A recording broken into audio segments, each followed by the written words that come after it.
The title of Your Money, Your Wealth Podcast 395 is a mashup of today's retirement spitball analyses. What's the next move for a 22-year-old who wants to retire early at 50? Can another YMYW listener afford to retire by the ocean in 10 months? Can Flowergirl and her husband and her boyfriend retire next year? Joe and Big Al also check extensive retirement spitball math sent in PDF format. Plus, what are the fellas' philosophies on single versus married tax rates when one spouse passes? And how does high state income tax impact a retirement strategy?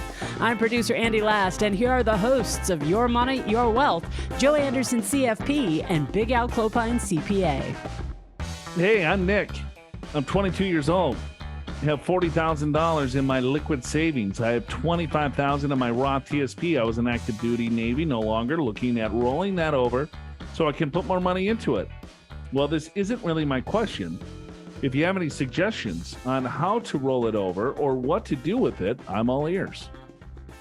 I work and go to college full-time and earn $65,000 a year working in IT. I have zero debt, own my car outright, and rent a small apartment in Phoenix, Arizona. Can you gentlemen please help me with what the next move to helping me retire by 50 is? Please let me know. My family is a bunch of avid listeners. Thank you, guys. Awesome. Thank you, Nick. Right. Family's a bunch of avid listeners. Yep. You got Not Nick. necessarily to this show. They listen to other shows. Appreciate it. Was active duty, a little Navy. Yeah. Nick, thank you for your service, first of all. Yep, absolutely. And you know what? The guy's killing it. He's 22 years old. Crazy. You're doing great.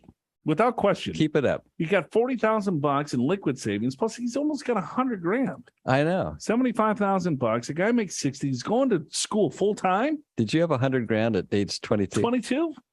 No. Me neither. No, I was like running up $100,000 bar tabs. It took you 10 years to pay off. I'm still paying them off. Yeah, 22, not a chance. No, but congrats. So I guess rolling over the TSP into a Roth IRA, you don't have to necessarily roll the TSP into a Roth IRA. You can open up a Roth IRA, Nick, and you can contribute to it. Yeah.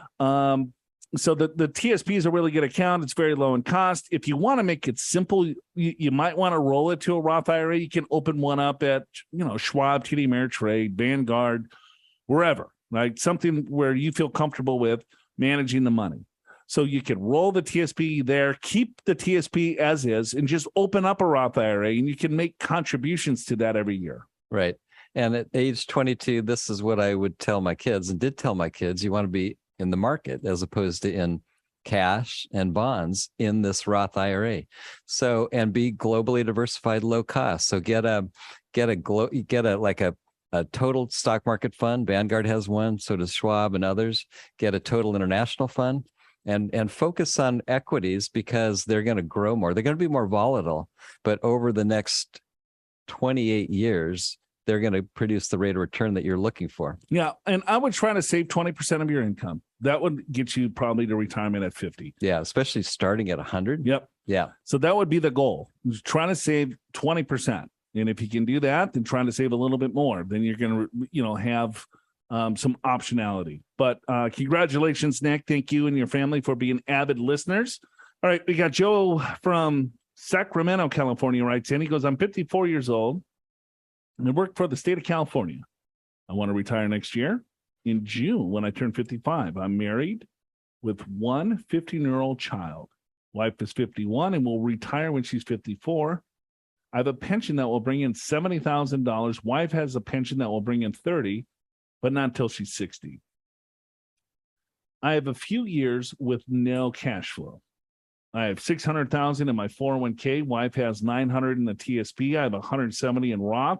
$1.4 million in inherited IRA, have 8 years left since the passing of 2020, $1.5 million in brokerage, $100K for child college, and another $40,000 in 529 plans. Estimated Social Security is $2,000 per month for each of us at 67. We spend around $10,000 each month. Wife is maxing out the TSP, and I'm maxing out my 401k and 457. but only have 10 months before I retire. We have 3 dogs, drink Irish mules. They would love to live by the ocean on the West Coast if I could afford it. Will this work out? Okay. He lives in Sacramento, so he's already close to the West Coast. Yeah, He just wants to move a little bit closer. He could drive there, take a few hours maybe. All right. Well, ocean. Or drive up to Tahoe and spend time by the lake. He wants ocean. I know, but just saying, it's water. Got it. Okay. So $10,000 a month before 67. Yeah. He's 55. Okay. He's gonna retire at 55. So he's got a 12-year gap. Right, before Social Security. But if he wants to spend $120,000 and he's got a pension of $70,000, he only needs $50,000. Okay. And then if you add up all his assets together, it's roughly 4.6 million ish. So let's go. What's that? That's 1%, 1.1%. So yeah, you're fine. But he needs some of that cash and capital to buy his new house on ocean. If depending upon what you buy in the ocean might change it. But if you stay put, see at age 55, we would say probably, so that's obviously retiring young. Maybe you want to limit it to a 3% distribution rate, maybe 2.5% distribution rate if you want to be conservative. Your distribution rate is 1%, and that's before your wife's pension and before Social Security. So as it stands right now, Joe, you're in great shape. Now, if you want to buy a nice home by the ocean, it could change a little bit. And we got a little email here from Flowergirl in Tennessee, but I don't see anywhere on this email that says, thanks, Flowergirl, or did you make this name up? No, I did not. That is actually what she put as the name. And as you go through the email, you will see that she actually explains. Got it. Oh, okay. All right. Hello, Joe, Andy, Big Al. Hope to retire next year at 52, yo. And I would love to hear your spitball on the success of our retirement plan. All right. Okay. Okay, here we go. My husband is 53, yo. And he has given an early retirement due to medical OGI. OGI. Medical OGI. I don't know what that means either. Okay. And gets a pension of $36,000 a year. He only pays $1,100 in tax on this income. My husband on the job illness. Ooh, okay. Well, there you go. Gets a pension of 36 on the job illness. Thank you, Andy. So a lot of that's tax free. $1,100 is going to be taxed on this income. My husband plans to take Social Security at 62. My boyfriend. Okay. Oh, okay. Who is also my husband. Oh, that's good. What the hell? Works. So what? I'm so confused. My husband and my boyfriend, but my boyfriend who is also my husband. Same person. Joe, are you familiar with the concept of role playing? Yeah. Yeah. I role play as Big Al. How does that go over? Just try to be really boring. And I'm at home trying to be snarky. God. It's like, Annie, what'd you do this for? Oh my gosh. All right. So little role play, little freak show here. I like it. Okay. All right. Now we're back on track. Okay.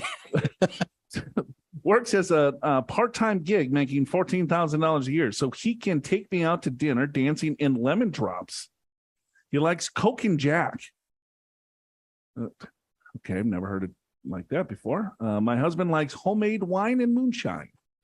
You say Coke and Jack or Jack and Coke? Jack and Coke.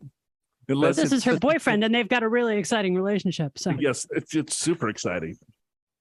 Okay, I make $360,000 a year from my job, and about $60,000 a year from long-term capital gains from investments. We have $2 million in 401ks, traditional IRAs, and another $1 million in a brokerage account. All right. Cool. Good for you. No wonder why you got a husband and a boyfriend. We have no debt on our house. We have about $250,000 in cash. My husband drives a 2005 CRV, and my boyfriend drives a 1990 GMC Suburban, and I drive a 2015 Town and Country. Okay. we would like to start Roth conversions next year on the top of the 24% tax bracket. Does my husband's pension reduce the amount we could convert to Roth if we wanted to stay in the 24% tax bracket? Yes, but only the $1,100 that is taxable. So, I mean, it's not going to be a ton. Well, no, that's the tax he pays, $1,100. So I don't know what the taxable part is. Oh, he's paying $1,100 in tax on the $34,000 pension? Yeah. $36,000 pension. Yeah. Oh, I'm sorry, $36,000 pension. Yeah. And he pays $1,100 in tax. Maybe they're income? married filing separately. And then the boyfriend, and then the boyfriend's filing separately and they're filing married. But they're one and the same. Got it. Do we need a little flow chart? Yeah, big L. You create a flow I'll chart. get the whiteboard. Get a flow chart. Oh, that's good. So yeah, whatever's taxable on the pension. So some of it's tax free. Whatever's taxable would add to your taxable income. Yeah. And that would include That's right. Assuming you file married filing joint. If you file married filing separate, and I don't believe Tennessee is a community property state, then it would not necessarily affect your Roth conversion. Does the long-term capital gain income reduce the amount that we can convert? No, the long-term capital gain will sit on top of your ordinary income. So you convert to the top of the 24, then the capital gain sits on top. But what you got to look out for is the net investment income tax. Yep. We will have to pay the 3.8 Medicare surtax in 2023. Yeah, probably. You make $350,000 a year. Your boyfriend or has the side gig. Your husband has the pension, disability or whatever it is. and so yeah, all of that is going to be added to your taxable income, and then your capital gains of $60,000 is going to sit on top of that. And your 3.8% Medicare surtax will be taxed on those dollars. Yeah. So now, for purposes of our discussion, we're going to assume you file married filing joint. So that means then, yeah, it's all the combined income to take you to the top of the 24. You don't even count your capital gain income. So go to the top of the 24 without your capital gain income. It'll still be taxed at 15%, or It could be 20. Could be 20.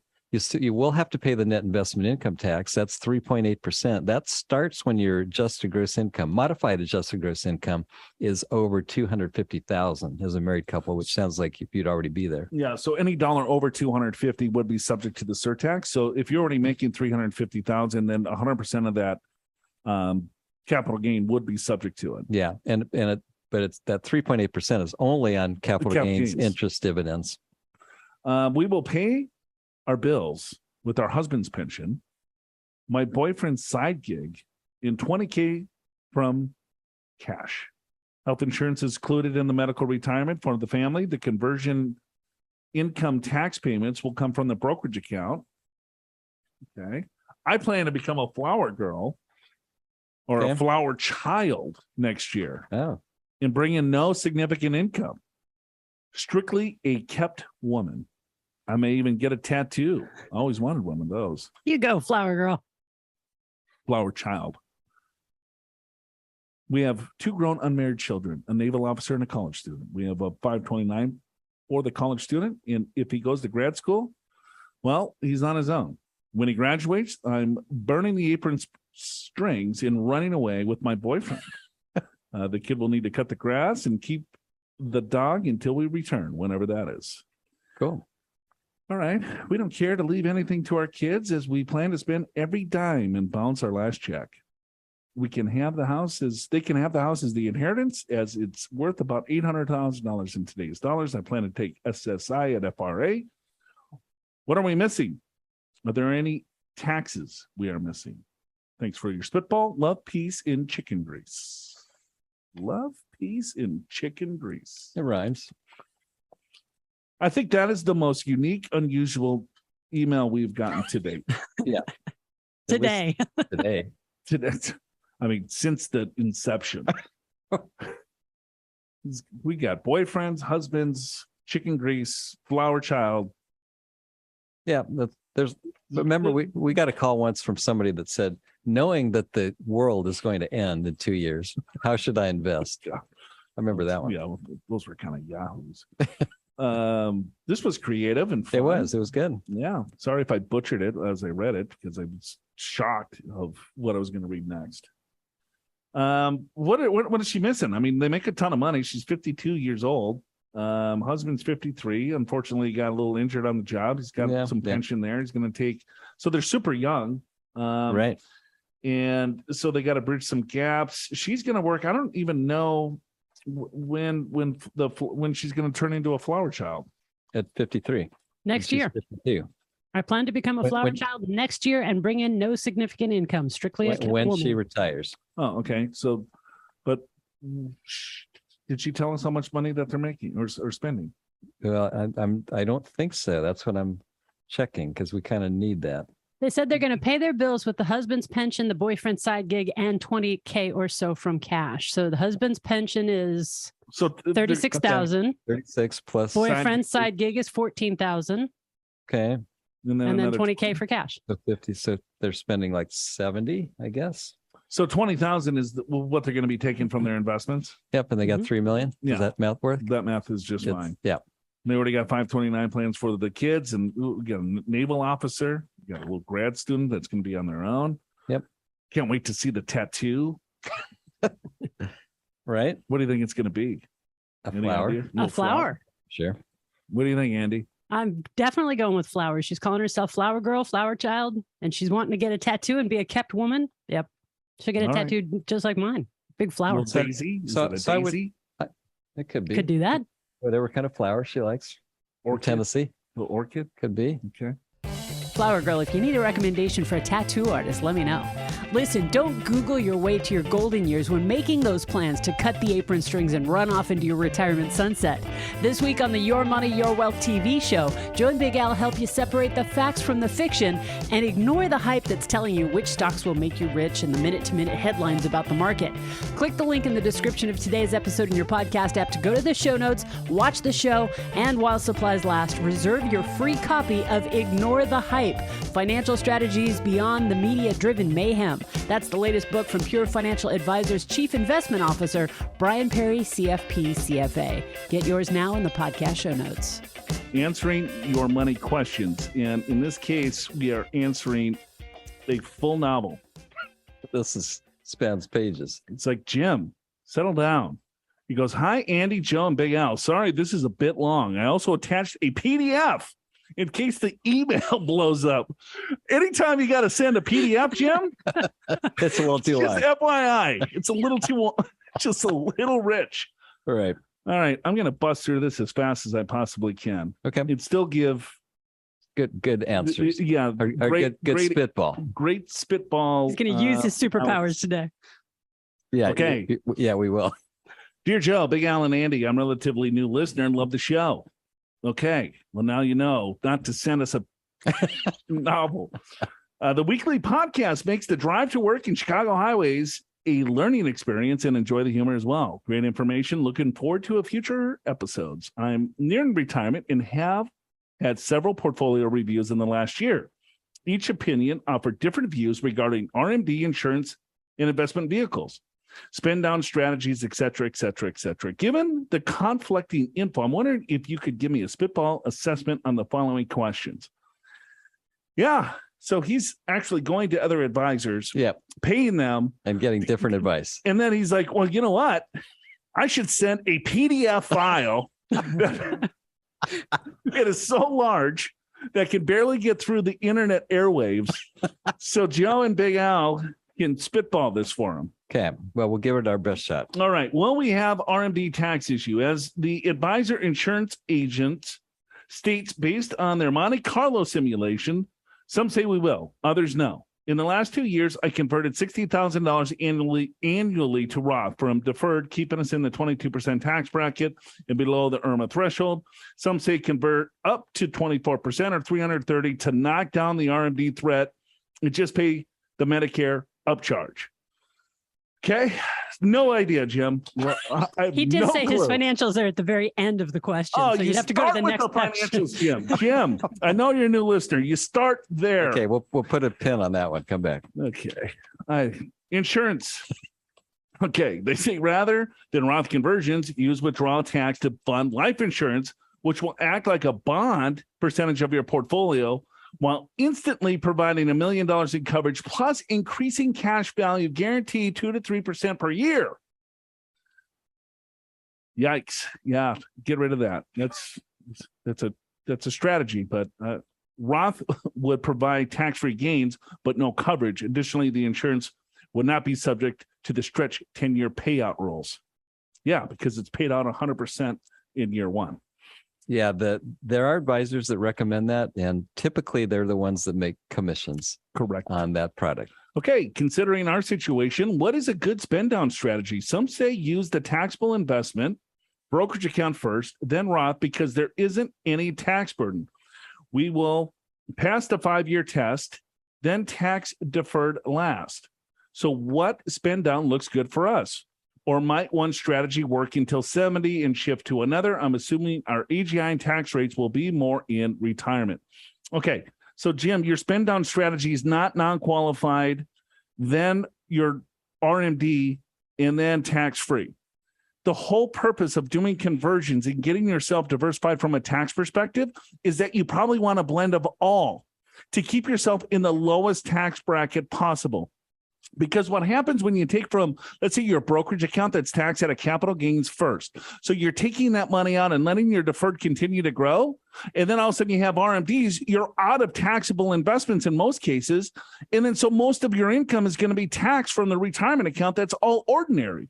So you want to be a little bit smarter. I mean, you're getting rules of thumb and product pitches from these advisors. And I don't even know your situation yet. Well, and I will say that's a common recommendation. And, very much so. And I will tell you this, if you look at 1 year at a time and only focus on 1 year, that's a good strategy. Oh, I don't have to pay tax this year. But if you look at the next 20, 30, 40 years, this is a horrible strategy. You got to look at all these tax years at one time to figure out the best strategy. Because here's the big mistake is you have no taxes, right? You have no income, very little income. Maybe you have a standard deduction. Maybe you have negative taxable income, right? So you pay no tax for 5 years, whatever. And then all of a sudden, when you have to start pulling out of your deferred accounts, now you're in a higher tax bracket. You're much better off making those level by doing Roth conversions. All right, number 4, lastly, I always figured we're going to be okay with what we've saved, but inflation, taxes, and uncertain returns now have me questioning about that and not allowing ourselves to enjoy the savings. So is it gloom and doom? Will we have enough? Can we manage what we have more effectively for taxes? Can I relax a bit? That's all underlined. Yeah, that's the big question of the day. That's a big question. That's the only question underlined. Yes. Yep. All right. So now do we get to the meat? Yeah, I think so. Okay. Here we go.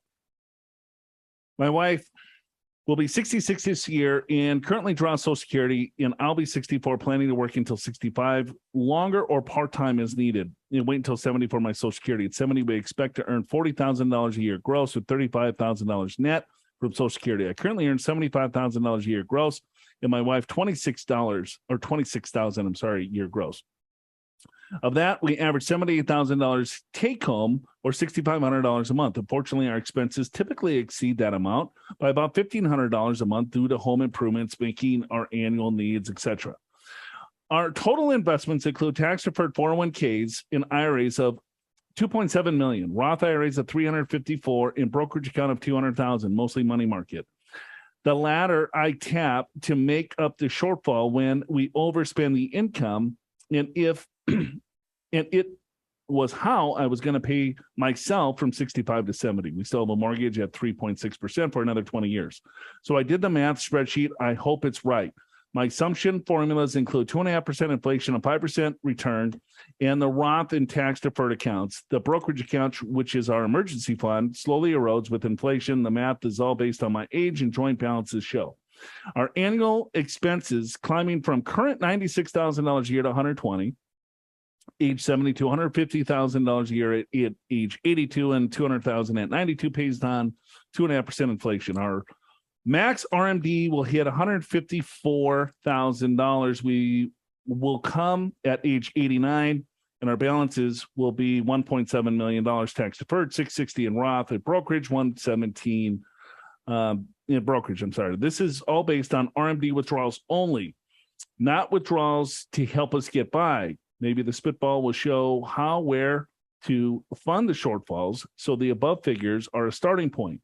Maybe the max RMD coupled with our Social Security income will never really face huge tax bills as the buckets get adjusted, etc. Appreciate the efforts in your weekly banter. Agree that the review compensation committee, that's you, Big Al, should give Andy, she's great, a well-deserved increase.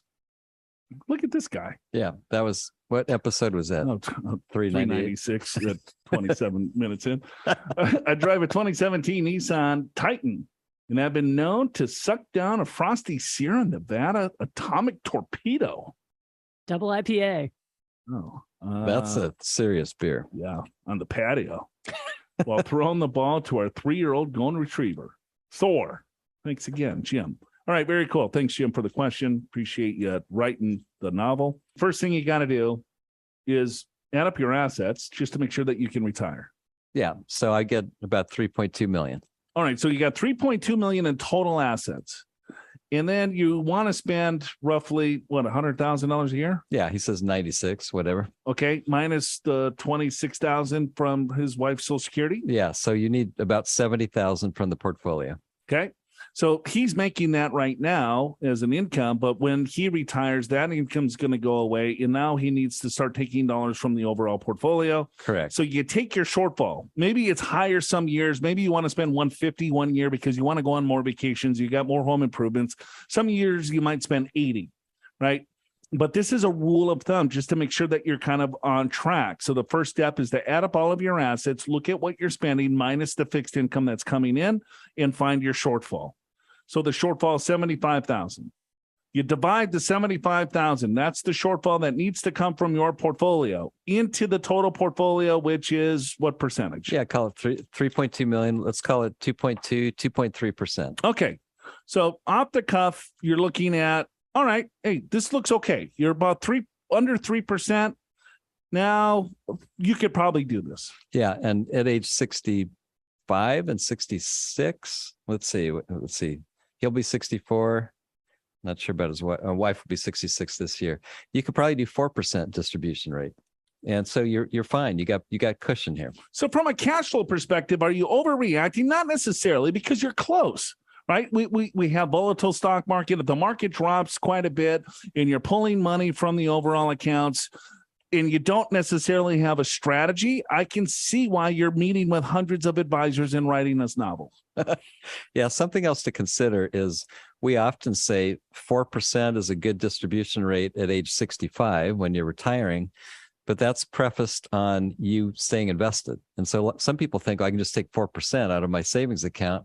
No, that would be predicated on a 60% stock, 40% bonds, just if you're trying to have the greatest chance of success, but you always have to be conscious of the market is not always predictable. So you have to have some built-in cushions here. Yeah. And he's super close. I mean, he could blow this thing up wide open, make a couple of mistakes. And yeah, I can see why there's some anxiety there because right.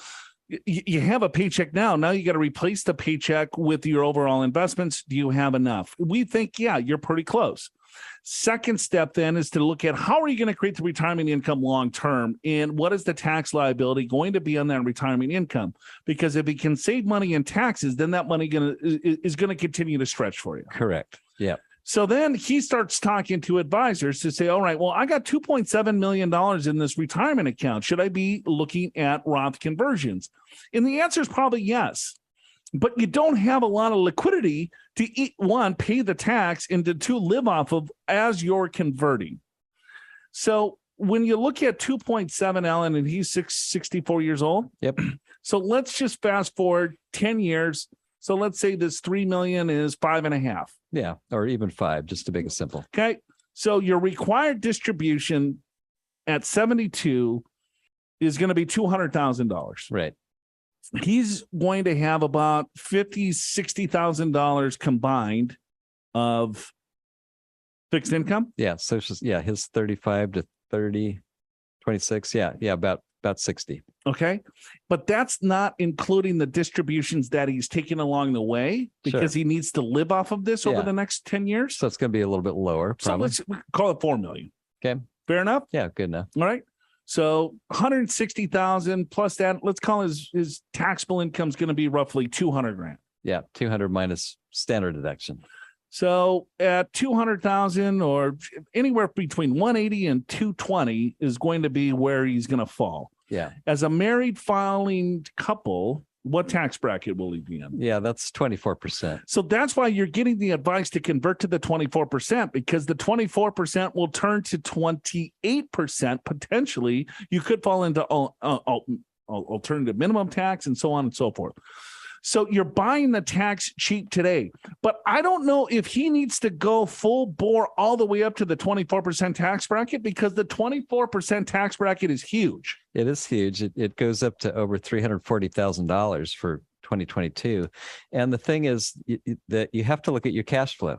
Just like you said, Joe, there's only a couple $100,000 to pay the tax and have cushion to live off of.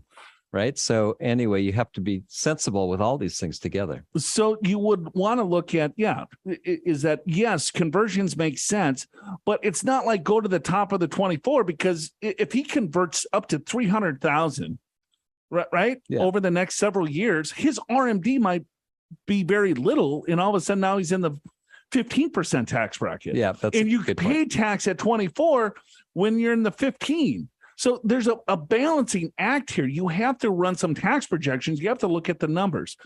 The person that recommended you taking money out of your retirement account and buying life insurance is out of their mind, given how much money that you have. If you had $15 million, then I would say sure. Like the other dude that had $11 million with $200,000 in pensions that spends like 30 cents a day. Right. Yes, he's going to have a huge tax problem, but he's right at 4% or 3.5% or at 3%, I should say. That's right. That's not including tax.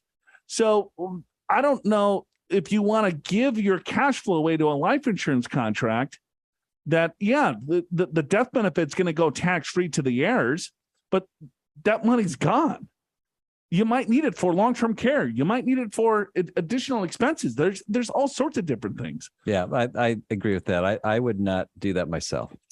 So will you have an R&D tax issue? Potentially. Should you buy insurance? No. Would it be, what's the proper spend down? We talked about, you have to have a better strategy than just qualify Roth. Yeah. What you're trying to do is level out the tax, the tax rate over time, not just have low and then spike. You want to even it out. You'll end up paying a lot less tax over time. And then finally, is he freaking out? No, you're not gloom and doom. I would say doom and gloom, not gloom and doom. That's just me. But got it. Okay. Very good. I think he's okay. Yeah. I mean, I think there's a lot of planning that he needs to do, and implement and execution is going to be key. So first, find a fiduciary that's not selling product. Correct. Find a certified financial planner and a CPA that you can trust and work with, or do this yourself. Continue to, get the free assessments and analysis all over the place.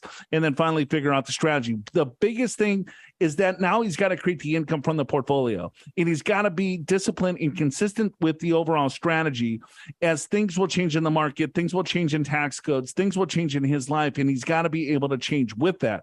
That's where most people blow up, and that's where most people fail, is that they're not dynamic, or they're too dynamic, right? They're like, then they freak out when the market turns, and then they stop the strategy, or they pause, or they get out of the markets, or they stop doing the tax strategy. When markets are down, that could be the best time to do the tax strategies. Yep. So I think we got it. All right. You asked a really long question. I gave you a really long answer. Hopefully you enjoyed it. Hey, you're invited. Join me as I moderate your questions on creating a healthy retirement at our free webinar at 12 p.m. Pacific Time, Wednesday, September 28th. Associate Advisor Joe Schweiger, CFP from Pure Financial, will provide insight into evaluating the limits on your finances. Learn about making a budget, how a written financial plan can improve your retirement, and strategies to lower your taxes. Click the link in the description of today's episode in your podcast app to go to the show notes and register for the Creating a Healthy Retirement webinar now. If you've got money questions, click Ask Joe and Big Al on air in the podcast show notes and send them in as an email or a priority voice message like Kevin did. Hi, Joe and Al. My question is kind of a philosophy question when planning for retirement and tax rates. Whether or not the tax, you think in the future the tax is going to be lower or higher, sometimes as a married couple, do you consider usually the tax rate of the married couple? Maybe if one of you dies early, what's the tax rate going to be as a single person? So you might be planning to say our taxable income be $80,000 a year as a couple, 12% tax rate. One of you dies, boom, that all of a sudden shoots up to 22%. Just what's your philosophy on that? Philosophy. Yeah. Philosophy on death. Yeah. And tax rates. Death and tax. Yeah. Death and taxes. Can't avoid that. Yeah. Well, I don't know if it's philosophy, but it's a planning mechanism.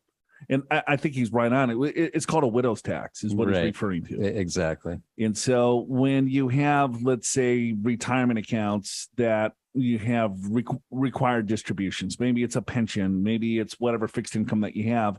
And what he's saying, it's $80,000 as a married couple. Well, I'm in the 12% tax bracket. But if one spouses die and I still have that $80,000 of fixed income, I'm going to shoot myself up into a lot higher tax bracket. Yeah. And yeah, we definitely want to look at that for sure. I mean, if someone has impaired life expectancy, or if they don't, I mean, if someone has a really large retirement account, those are some of the aspects that you look at.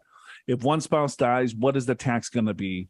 If it goes to the next generation, what are the kids or the grandkids, whoever the money's going to go to, what is their tax rate? So there's multiple things that you want to be looking at in a well thought out, comprehensive strategy. Yeah. And, we talk about Roth conversions sometimes we do on this show. It's come up. And I would say my philosophy, so I use that word because Kevin brought it up. My philosophy is to plan based upon current tax rates or known changes in tax rates. Like we know the tax rates are going to go up in 2026. Could it change between now and then? Of course, but that's what we know. And you plan on your tax rate right now as a married couple. That being said, you have to have that in the back of your mind. And that is a factor in doing Roth conversions, particularly if you think one has impaired life expectancy versus another one. Or maybe one is a lot older. Yeah, or one's a lot older. Yeah, exactly. And so then it's like, well, that makes Roth conversions even that much more important because right now for the first several brackets, the single rate, the single, there's the same rates, 12%, 22, 24, but it takes twice as much income to get there as a married couple versus single. So, when one spouse dies, you're going to be in a higher tax bracket. Yeah. So, I mean, it's double, right? So 80,000 roughly is the top of the 12 and 40,000 is the top of the 12 for single. Yeah. And that happens for the next two brackets. When you get to the highest brackets, it's not quite double anymore. But the point is that you're going to pay more tax as a single taxpayer than married in most cases if you have basically the same income. Yeah. And if someone has, we've done I hate to say it this way, but like deathbed type Roth conversions. Someone is terminally ill and it's like, all right, well, what's going to happen to the widow when they inherit the money? So there's all sorts of different things that you want to look at. But I think you start with, if you're married, what's the tax rate now? What's the tax rate in the future? And then you kind of take a look at your core strategy there. And then from there, you take, I guess, more layers off the onion. Yeah. And sometimes, so this is maybe not quite the same, but maybe related, which is in certain cases, like if one spouse dies and there's a big life insurance premium or something like that, or there's a huge step up in basis, so that surviving spouse on some levels will be better off. But I never like to make that our core. I never like to have death as be like the core plan. I mean, it's something to be aware of. And this is the same with this. It's something to be aware of. And it makes it even that much more important, maybe, to consider Roth conversion, but it shouldn't be part of your core strategy. We got Ronnie Burgundy writes in from Washington. He goes, "Hey, Joe, Big Al, Andy, love the show. I enjoy an old fashioned with a nice steak." Sounds very Ron Burgundy-esque. Yeah, a little bush latte on a Friday night and a little Pacifico on the golf course. I would flip those. Would you? Yeah. I have the bush light on the golf course and then the Pacifico on a little Friday night. Got it. Okay. So that's your preference. I think so. Yeah. Specifically, probably can only handle a couple on a golf course. You might go through a couple more. So Bush Light will just kind of. I think they're pretty similar. Okay. To me. Now to the question. My wife and I make $180,000 a year combined. 32, yo. We are moving to Washington from Oregon. We just recently started maxing out our 401ks, IRAs, and HSAs, and currently going completely Roth. Okay. Little behind on retirement overall, 200K portfolio, 75 traditional, 25 Roth. I was hoping to get your thoughts on how much we should be allocating towards Roth after we move to Oregon. I know every situation is a little bit different. Just looking for a little spitball here on a high income state in the effects of Roth versus traditional. Thanks. What do you got there, Big Al? Great question. He's going all Roth. He's got $180,000 combined. He's going from Washington to Oregon. Yeah. So Washington is a tax-free income tax-free state. There's plenty of taxes, just not income tax. Oregon has a tax. It's on the high side, not as high as California that we're in, but Oregon is still relatively high. So then the question is, should I wait? Should I still do the conversions when I'm in Oregon? Because now I have to pay state tax. Or go all Roth in his contributions. Yeah, exactly. And the answer, the way I think about it anyway, is it depends how long you're going to be living in the state. Like let's say you're going to live, and maybe you probably don't know at age 32 where you're going to live, but I'll do it another way. Let's say you're in Oregon right now and planning to move to Washington, and you're near retirement, and you're several years away from required minimum distribution. You might wait to do your big conversions until you move to Washington, as long as you have enough time to get it done. Now at age 32, I'm not that worried about the state tax. I think the idea of getting the money into Roth is good. You don't necessarily need to get it all in though. But if you could get a lot of it or even most of it at that age and have all that tax-free growth, I personally wouldn't worry too much about the Oregon tax. Okay. Yeah, I wasn't sure where you're going with that, bud. Me neither. You were like, well, yeah, let's just assume that you're 70. And you're not living in Washington and moving to Oregon. It's vice versa. All right. And let's just pretend that you have $1 million. And all these hypotheticals that have nothing to do with our boy Ron. But we more than Ron is listening to the show, so I'm giving more color here. So Ron, let me answer someone else's question, and then I'll get to yours. Then we'll get to yours. Oh my God. I was like, oh, where's he going with this one? Ron, 32 years old. You're already going to go all Roth. You're a little bit behind on the savings, you think. 200,000 at 32, that's pretty good. Yeah, you got 25% Roth, 75. Yeah, I would go 100% Roth. Don't worry about the tax. You're not going to miss it. That's my spitball for you. Okay. So I did a bigger spitball than you. Yeah. Well, let's just pretend you're 70. I know you're 32. Let's just go in the future. Our boy Juan keeps writing in. He's hilarious. He is. He's Hola, Andy, built to last. You like that, don't you? I do. That's cool. Yeah, built to last. The real Juan here. Subject: crushing dreams and Ponzi schemes. Okay. Joe seems more ornery than ever. Wow. All right, Juan. Really? I hadn't noticed. Yeah, just very ornery. It's always the same. Yeah, it's pretty much the same. No doubt a side effect of sleep or lack thereof with the newborn. He completely crushed my dreams of being a consultant while placing a Walmart smock name badge and possibly hairnet on me instead. I was looking forward to pitching a well-disguised Ponzi scheme to the fine folks at Pure Financial. No doubt named after Joe's Pure Golf Swing. Instead, I'll be fetching shopping carts and fending off thieves or theft. Same idea. I do find comfort in knowing Joel will be walking Pebble Beach with his personal caddy, Seamus McGregor. Will be. All the best, Juan Rilesto. Thank you, Juan. Always come up with cute little phrases. Got another cute little phrase in the derails at the end of the episode, so stick around for Crazed.